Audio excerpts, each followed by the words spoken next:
It's not every day that we add an officer to the bad apple report who is not a certified bad apple.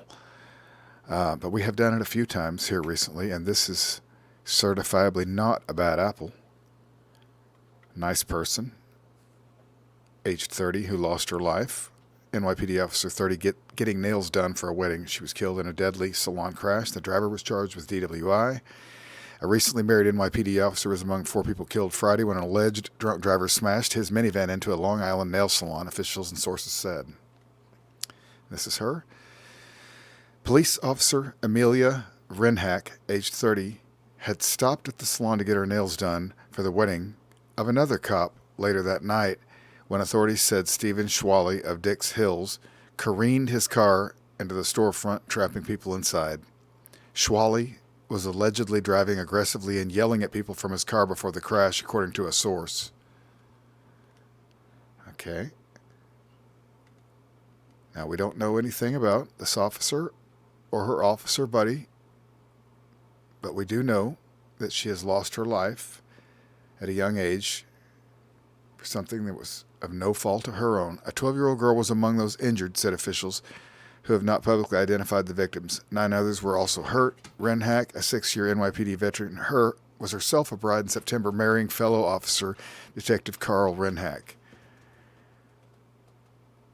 So, police, families, and police are together a lot. That means they know who the bad apples are and who the good apples are, and they know why we do what we do here on the Bad Apple Report. And so they don't hold us, they're not mad at us, because all good cops are against all bad cops. That's the way it is. And when cops are not against bad cops, we know that they too are bad cops. Okay. And we're going to say the Ren Hacks are good cops. Okay. Ren Haack, 6-year, okay. They met on the job, according to a source. He's in bad shape, a police source said of the grieving spouse. His wife was his life. And that's the way it should be. And Ms. Ren Haack, Mrs. Ren Haack, Mr. Ren Haack, I hope your heart heals fast. On with the bad apples, here on the Bad Apple Report. Alrighty, what do we have here? OKC officer arrested Saturday, accused of assault and kidnapping. Why do they do it? Because they're jerks, that's why. All right.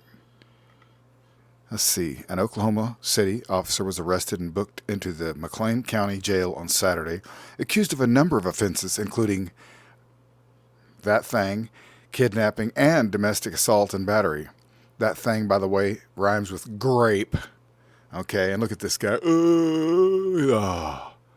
This guy, suckerfish, idiot. Blanchard, Oklahoma, an Oklahoma City officer was arrested and booked into the McLean County Jail on Saturday, accused of a number of offenses, including that thing that rhymes with grape, kidnapping, and domestic assault and battery. Blanchard police were notified of a possible domestic assault Friday morning involving Oklahoma City officer Ryan Lynn Stark. Oh, he's got one of them cute little middle names. I'm Ryan Lynn. By the way, Lynn, one of my favorite commenters. I'm not making fun of the name Lynn or Lenny, in case his name's Ryan Lenny, because you know how much I love Lenny.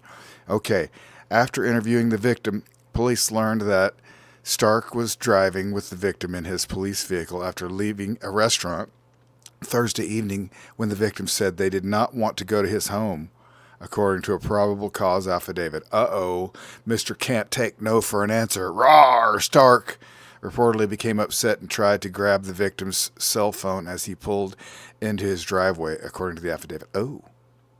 The victim attempted to get out of the vehicle, and Stark reportedly accelerated and ended up slamming the victim's foot into the home's garage, causing injury, police wrote in an affidavit. Well, if I can't have you, nobody can. Loser. The victim told Officer Stark then reportedly took the victim's phone and inside the home threatened to kill the victim. Well, Stark, you think that's a little bit, abrupt, a little much, a little over the top? Anyways, the victim said they were That thing that rhymes with you know what by Stark and denied medical. What the? Denied medical attention. Stark reportedly continued to physically assault the victim and continued making death threats, according to the affidavit. What got into you, Stark? You know what I'm going to say, folks. Just you know it. He's stark raving mad. Headline, here we come. The victim told detectives that they were not allowed to leave until they agreed to everything being okay, according to the affidavit. Oh, yeah, it's okay. You just ran over my foot and graped me. Stark. Your mama and your daddy raised an idiot. You know why? Because they're idiots too. Ha! Stark was arrested and booked into the jail on 2 counts of domestic assault and battery, first degree, that thing, threatening to perform an act of violence. Oh. Kidnapping, use of a firearm while committing a felony, and disrupting or preventing an emergency phone call, according to the McLean County Sheriff's Office inmate booking page. Okay. KOCO5 reached out to Oklahoma City Police Department regarding Stark's arrest and were told to reach out to the investigating agency regarding the arrest and that Oklahoma City is not handling the criminal investigation. They're like, Stark. Stark made international headlines in 2014 after his K9 Kai was stabbed and later died, and Stark shot and killed the suspect. He was cleared of any wrongdoing in the fatal shooting. Okay. As of Saturday evening, KOCO5 could not find formal charges related to his arrest. Oh, I wonder why. Stark, the suckerfish. Stark raving mad Stark, allegedly. I'm going to try to get this video through without it getting age restricted. So I'm not going to say anything mean about this guy. Look at this guy, though. You guys can leave comments if you want down there below. That'd be great. Stark would love it too, I'm sure. Anyways, on with the show. You know, the parent company has made it somewhat difficult to do the Bad Apple Report like I like to do it, which is, a big, there's so many bad apples. You can just do a big report every day. But I don't know what it is that causes them to, like yesterday's report was age restricted, which as you means it's demonetized. And I fight with them every other day with the little red exclamation point. I'm like, what is it? I'm sure some of the big YouTubers are out there like, dude, just figure it out. Stop calling people knuckleheads all day long every day. You can't do that. Maybe it means something. I don't know. When we get off here, I'm going to go look in the Urban Dictionary and see if it means something dirty. I don't know. I can't figure it out. But, so, we'll just make a little story time. Surely this won't get, age restricted. And it's really for you, my very favorite people. You guys are my peeps that are here every day. And, you've put up with me having a good time, getting dressed up, trying this and that, and I'm just having fun. I'm trying to bring, some sort of lightheartedness to a bunch of bad news. You guys know that's how I am. I've already said that before. I do it like that, and I mean it. And so we're just gonna have a little, discussion this morning. So this will wrap up one of the things that we talked about in a couple of episodes past, where remember I said, I got stiffed on some money. And see, only my favorite viewers and people. You're all my favorite viewers, everybody that's watching this, but all of you that watch every day, you guys will be like, okay, that's a good little update. I got paid right away, of course. And it's not like that person saw the video or anything like that. It's because the other people that were on the thread, they're like, they know. They're like, you want to pay this guy real fast. And so I got to tell you some other stories that all ties together with that. So I got paid. That's one thing. A little update for you, my favorite viewers. The other thing is good cops. That's right. We've had a couple of this, that, and the other on these episodes. I've got cops in my life. Can you believe it? Yes. And so today I'm going to tell you a story I've been wanting to tell you guys since a ways back. And I just didn't do it. And I'm not mentioning any names, of course, except for, whatever. But just not to be too convoluted, but let's go back to, and I'm going to find the episode and I'm going to put it over here in the window, wherever there it is. Where this guy, 03 Tactical, he was one of these.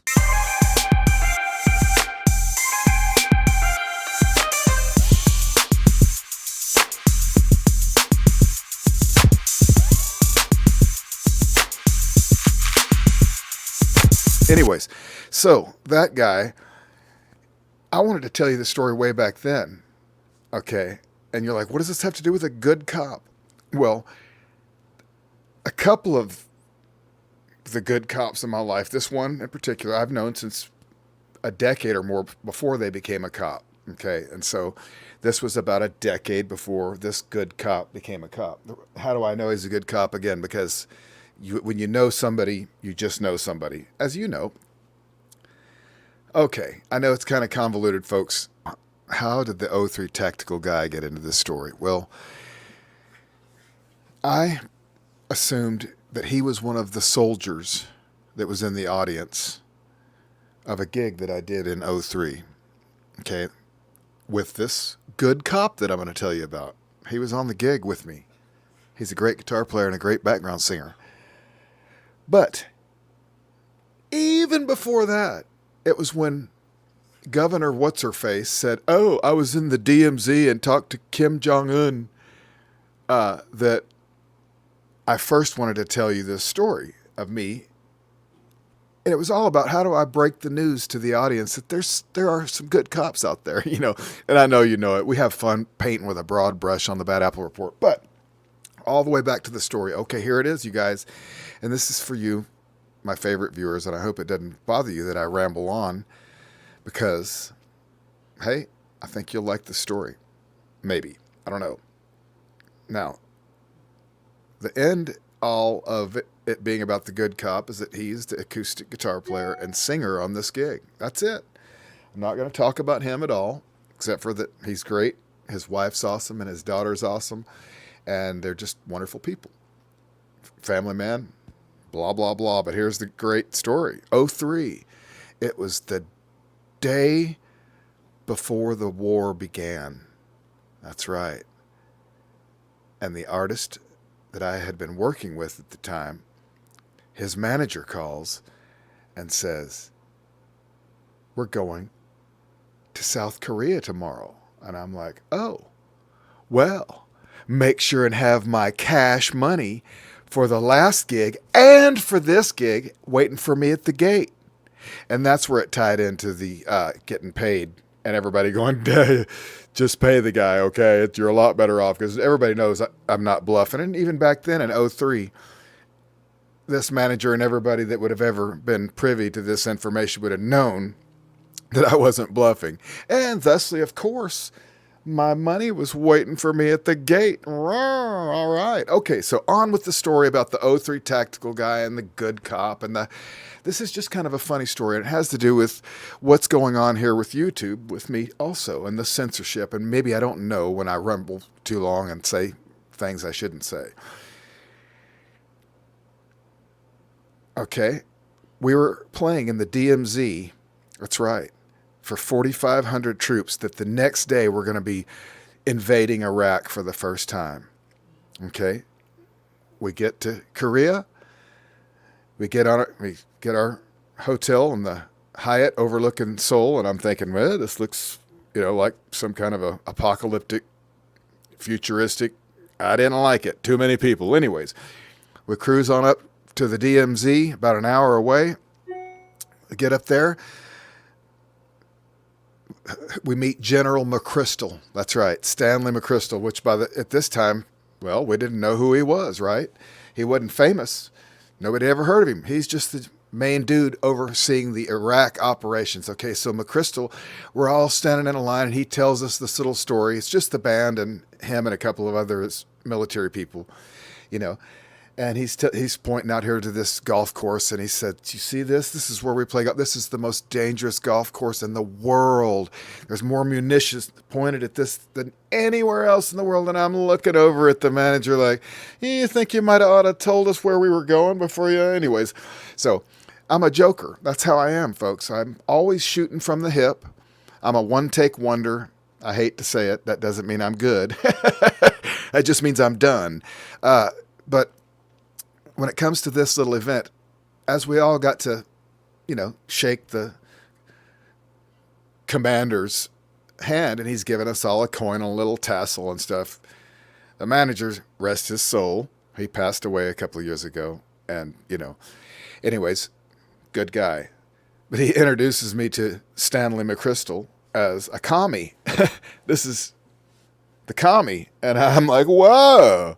Because, of course, as you can imagine, at this time I was, I wasn't a fan of George W. Bush back in the day. I'm not a fan of him now. In fact, I don't like him at all. But I'm just saying. Ooh. But anyways, but I damn sure ain't no commie. So, but that didn't faze McChrystal at all. Didn't trigger him whatsoever. On with the show. That's right. We do the show. After the show, he comes up to say something to all the 4,500 people, and we're still standing on stage, and we all step off to the side of the stage. And this fireworks display goes off like something you'd see, like humongous. Like, you really spared no expense on this. So, and I'm standing right next to McChrystal. I'm like, oh, man. I said, I sure hope you told old Kim Jong-un. Actually, it was Kim Jong-il back at the time. It was Pops. I said, I sure hope you told old Kim Jong-il this was just a party. And he looked down at me. Instead of looking at me in the eyes and sneering at me, he just kind of looked at me like I'm a being that maybe should not have been running my mouth. And I thought, hey, I'm a comedian. Even though I know I'm just a knucklehead. But hey, I said it again. See, there I go. Now I'm going to probably be demonetized. But we'll go ahead and call it a show today. And I'm just going to put out these little reports all day long of all these bad apples that I keep seeing popping up. You guys have seen the knucklehead in Utica and all this stuff. We'll try to get that through. Anyways, you're great for listening to my rambling story about... Look, the fact is, folks, I lived a life and have lived and am still living the life of Forrest Gump. Okay? Only I didn't run from Jenny. I did. Whoa. I don't want to find out there's 23 of me. No, just kidding. Oh, he couldn't just go and finish this damn episode. All right, I'm going to finish it. That's right. You guys are awesome. Thanks for listening. Thanks for watching. And I'll bring you bad apples. And I won't be discouraged when the parent company, who doesn't like me at all, age restricts or strikes my videos, but hopefully they won't take the channel away from me before my grandkids get to see how cool their granddad is. All right? And you are the best. We'll see you later.